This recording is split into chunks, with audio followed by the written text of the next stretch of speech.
कभी आपने सुना है कि यार आप किसी के पास गए पैसे लेने और उसने कहा कि यार बिना इंटरेस्ट के पैसे ले ले? भाई ऐसा होता है, क्रेडिट कार्ड्स के केस में ऐसा होता है। इस पर्टिकुलर वीडियो में हम क्रेडिट कार्ड के बारे में सब कुछ जानेंगे। तो हम जानेंगे कि क्रेडिट कार्ड होता क्या है, सबसे पहले उसके एडवांटेजेस, उसके डिसएडवांटेजेस, एलिजिबिलिटी क्या होती है, और फिर ये भी जानेंगे कि आपके पर्टिकुलर केस में क्रेडिट कार्ड लेना फायदेमंद रहेगा या नुकसानदायक। तो इस वीडियो में एंड तक बने रहे मेरे साथ।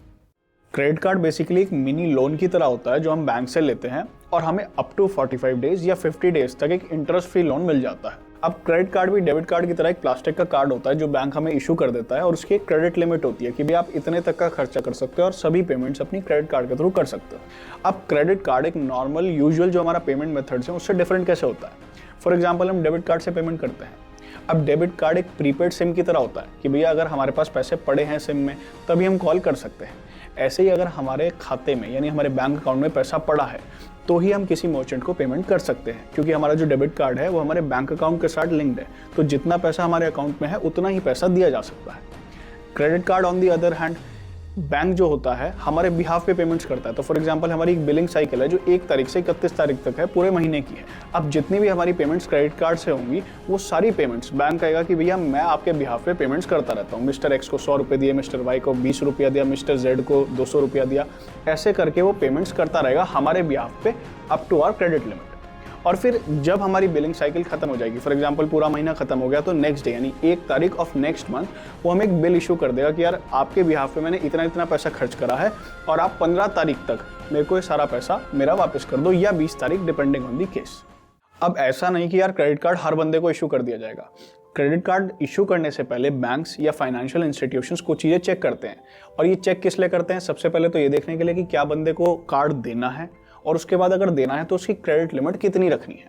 अब जब कार्ड इशू करते हैं ना तो सबसे पहले बंदा देखता है कि यार उसकी एज रिक्वायरमेंट क्या है। हर किसी की अलग रहती है, लेकिन जनरली आप समझो 21 ईयर्स होती है। उसके बाद आपके फाइनेंशियल देखे जाते हैं, आपके इनकम स्टेटमेंट देखे जाएंगे, आपके ITR की भी आप इतना कितना पैसा कमाते हो, और उसके बाद थर्ड आपका क्रेडिट स्कोर देखा जाएगा। जो आपका क्रेडिट स्कोर होता है ना वो एक तरीके से आपके फाइनेंशियल वर्ल्ड में आपकी गुडविल होती है कि यार आपकी कितनी गुडविल है, आपको कितना पैसा मिल सकता है। अब बैंक्स जो होते हैं या फाइनेंशियल इंस्टीट्यूशंस इन जनरल समझो, उन्होंने क्रेडिट स्कोर की रेटिंग्स रखी हुई है आपको ग्रेड करने के लिए कि यार आप किस ग्रेड पे आते हो। ये जनरली 3 से 900 के बीच में चलता है, और अगर आपका 750 से 900 क्रेडिट स्कोर है तो यानी आपका क्रेडिट स्कोर बहुत अच्छा है। बैंक्स को ऐसा लगेगा कि यार आपको पैसा देना चाहिए, आपको कम इंटरेस्ट रेट पे भी देंगे क्योंकि उनका रिस्क बहुत कम होगा। लेकिन ऑन दी अदर हैंड अगर आपका स्कोर 300-400 होगा तो बैंक्स के माइंड में क्या होगा कि यार इसको पैसा दे दिया तो शायद पैसा वापस ही ना आए, तो या तो उसको वो पैसा देंगे ही नहीं देंगे, और अगर दे भी दिया तो आपसे इंटरेस्ट रेट बहुत ज़्यादा चार्ज करेंगे। अब बहुत बार आपने क्रेडिट कार्ड से डेबिट कार्ड देखे होंगे ना, तो उस पर आपने देखा होगा कि यार मास्टर कार्ड या वीज़ा लिखा होता है। ये जो 2 कंपनीज होती हैं ना ये बैंक से अलग होती हैं। ये बेसिकली पेमेंट प्रोसेसिंग कंपनीज होती हैं जो इंफ्रास्ट्रक्चर प्रोवाइड करती हैं बैंक्स को कि ये पेमेंट्स प्रोसेस की जा सकें। अब नॉर्मली वीज़ा और मास्टर कार्ड ये 2 कंपनी सबसे ज़्यादा चलती हैं, लेकिन मार्केट में अमेरिकन एक्सप्रेस भी है और रुपे भी है। रुपे तो इंडियन बेस्ड हो गया। अमेरिकन एक्सप्रेस चलता हर जगह नहीं है, लेकिन उनके रिवॉर्ड पॉइंट्स बहुत अच्छे होते हैं। अब आपका क्वेश्चन होगा यार इतना ज्ञान तो बांट दिया क्रेडिट कार्ड्स के बारे में, लेकिन जब इसका कुछ फ़ायदा ही नहीं है तो हमें जानना ही क्यों है यार। अब इसके फ़ायदों पे बात करते हैं। इसलिए भाई सबसे पहले तो क्रेडिट कार्ड के अंडर आपको 45 से 50 दिन तक का इंटरेस्ट फ्री लोन मिल रहा है, यानी आपसे कोई इंटरेस्ट मांग ही नहीं रहा। सोचने वाली बात है कि यार फ्री में मिलता कहाँ है पैसा आज की डेट में। चलो हम 45 दिन नहीं मानते, हम मानते हैं कि यार कुछ खर्चे पहली तारीख को होंगे, कुछ खर्चे 30 तारीख को होंगे। ऑन एवरेज हम मान लेते हैं सारे खर्चे हमारे 15 तारीख को हुए। हमें सारों की सारी पेमेंट अगले 15 तारीख को करनी है, यानी 1 महीने का तो हमें स्ट्रेट इंटरेस्ट फ्री लोन मिल ही गया। उसके बाद हमें बहुत सारे कैशबैक्स मिलते हैं जब आप कोई खर्चा करते हैं। फॉर एग्जांपल आपने आईफोन खरीदा, लाख रुपए का आईफोन खरीदा, उस पर अगर 1% का भी कैशबैक मिल रहा है तो 1000 रुपये आपको बैठे बैठे बच गए। और 1% तो मैं नॉमिनल बता रहा हूँ, आजकल कंपटीशन इतना ज़्यादा हो गया ना बैंकिंग इंस्टीट्यूशंस के बीच में भी कि वो नए नए तरह के कार्ड्स ला रहे हैं और कुछ में अप टू 5% मिलता है। तो यार अगर लाख रुपये भी खर्च कर रहे हो, 5000 रुपये बैठे बैठे बच रहे हैं, तो यार ये तो मेजर सेविंग है। उसके बाद आपको रिवॉर्ड्स बहुत तरह के मिलते हैं यार। हो सकता है आपको प्रायोरिटी चेक-इन्स मिलता हो रेलवे स्टेशंस पे या एयरपोर्ट्स पे, या हो सकता है आपको लाउंज एक्सेस मिल जाए एयरपोर्ट्स पे। आपको बहुत सारे केसेस में मूवी टिकट्स मिल जाते हैं, ट्रैवल टिकट्स मिल जाते हैं एरोप्लेन के, या आपको बहुत सारे केसेस में Amazon gift card free of cost मिल जाता है। बहुत सारे क्रेडिट कार्ड के साथ तो इंश्योरेंस इनबिल्ट होता है, आपको पर्सनल इंश्योरेंस भी, एक्सीडेंटल इंश्योरेंस भी। और उसके बाद जो क्रेडिट कार्ड की पेमेंट होती है ना वो भी सिक्योर होती है, और कुछ केसेस में इंश्योरेंस इस पेमेंट का भी होता है। खुदा ना खास्ता अगर आपके साथ फ्रॉड हो गया तो क्रेडिट कार्ड के केस में आपको पैसा वापस मिलने के चांस रहते हैं as compare to other payment methods. अब यार आपके माइंड में आएगा कि यार ये मेरे को फ्री में इतने बेनिफिट्स दे क्यों रहे हैं। मतलब बैंक आपके पास आ रहे हैं कि यार आप हमारे से उधार ले लो, और उधार लेने के बाद आपसे ब्याज भी नहीं लेंगे, और ब्याज के साथ साथ आपको और बेनिफिट्स भी देंगे। चल क्या रहा है भैया? आपके माइंड में बिल्कुल सही क्वेश्चन आ रहा है। There is no such thing as a free lunch. तो हम इसकी थोड़ी सी डिसएडवांटेजेस की बात कर लेते हैं या कुछ माइनस पॉइंट्स की बात कर लेते हैं, थोड़ा सा अपने दृष्टिकोण को बदल के दूसरी साइड को देखते हैं।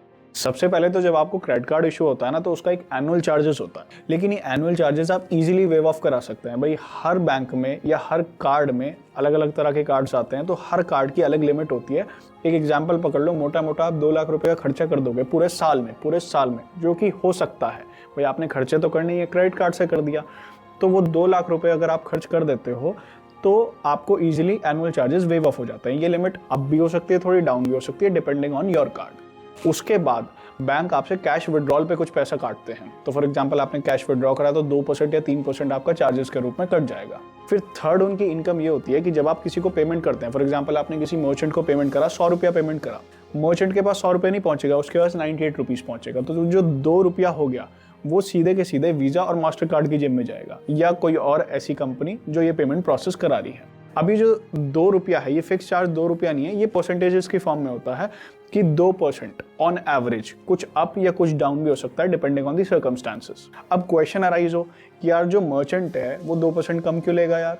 भाई नॉर्मल जो ट्रेड प्रैक्टिस होती है ना, उसमें लोग क्रेडिट कार्ड से पे ऑफ करते ही करते हैं। तो अगर आप होटल पे जाते हो, या अब आप किसी रिटेल ऑफिस में जाते हो, कहीं काउंटर पे जाओगे, या किसी रेस्टोरेंट में जाओगे, कहीं भी जाओगे फॉर दैट मैटर, उनको नॉर्मली ट्रेड प्रैक्टिस है कि यार लोग क्रेडिट कार्ड स्वाइप करते ही हैं, और उसके बाद 2% पैसा कट के आता है। तो उनको भी ऑब्जेक्शन नहीं होता, उनको 40% 50% मार्जिन मिल रहा है, कस्टमर को डिस्टर्ब नहीं कर सकते या कस्टमर को परेशान नहीं कर सकते। 2% कट के आ रहा, कोई दिक्कत नहीं है, उसमें भी मुनाफा ही है।